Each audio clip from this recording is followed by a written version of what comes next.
Welcome to our Devos this week, where we have been examining the power and the practicality of being excited about the resurrection. We're just coming out of Easter, and so we had a big celebration for Easter. I hope you did.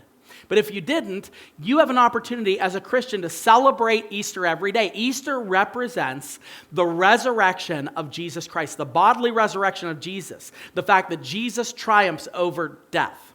So as we examine the practical power of resurrection, here's something that will allow you to really get excited. Now, especially if you're new to the faith, especially if you're like, oh, the Bible, 66 books. There's all these different authors. It was written in different times and places over a 1,500 year span of time. Like it's really easy as you're a new Christian, or if you've been in the faith for a while and you're kind of looking at this in a daunted way, to really start to get intimidated with all that you have to know about being a Christian. But what if I told you that every single thing that we believe is anchored to the resurrection? And that's all you need to really understand to get the full picture. In fact, everything we believe is anchored to the hope of resurrection. Now, I want to put a caveat out there.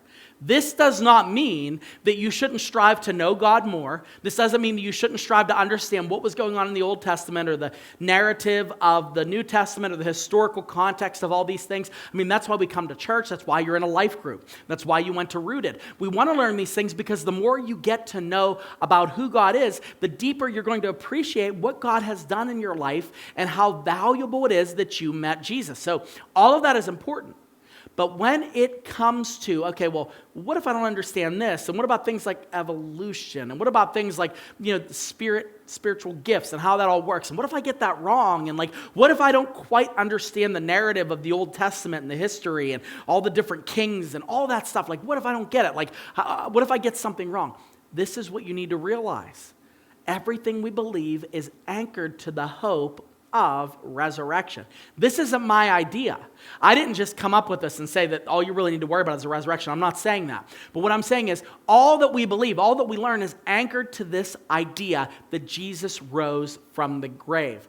The Apostle Paul writes in 1 Corinthians chapter 15, verse 17, "If Christ has not been raised, your faith is futile and you are still in your sins." He says, pretty much in summary, everything that we believe rests on the validity and the veracity of the physical resurrection of Jesus. He said if that didn't happen, we should pack up our tents and go figure out something else to do. Because the resurrection is what provides us the anchor to prove that this is all real. That's why if you look at the passage in 1 Peter, where he says that everyone ought to be able to give an answer for the hope that we have. A lot of people are like, well, what he's referring to there is, that's apologetics. That word is, give an answer is apologia, like to answer, okay? And a lot of people have devoted, which is fine, they devoted on okay, well, that means you ought to be able to answer about dinosaurs and evolution. You got to be able to answer complex theology. You got to be able to answer exactly what happened in this area. What the hope is, the reason for our hope really is, and the answer as to why you have a hope is Jesus being risen from the grave. That's it. That's it, okay? And here's how I know that's it. You ready? Because a lot of the people that were first Christians, the early Christians, some of them were illiterate. Some of them, they weren't even Jewish, because these were Gentile people. They didn't have the theological backdrop to compare, like what happened in the Old Testament and how Jesus revealed himself slowly over time and finally culminated in the incarnate. They didn't have all that, right? You would think they do. Okay, they're going to understand it. But remember, God progressively revealed himself over time. What we have is we have the complete understanding and we have more access to it. But what we need is we need to believe in the resurrection, just like they did. The resurrection is what grounds us into the fact that our faith is real. The resurrection is what keeps us confident when we don't understand stuff about some of the other things of the faith. Or when somebody that's smarter than us comes and says, the Bible doesn't really say what you're saying. When somebody does that, it's tempting to be like, well, I don't even know if I should believe in the Bible. Listen to me closely. You need to own and understand that the most important thing is the resurrection. The resurrection is what validates all other aspects of our faith. And the resurrection is what keeps us continually having the confidence to know that because God rose Jesus from the grave, we can trust anything and everything that he does.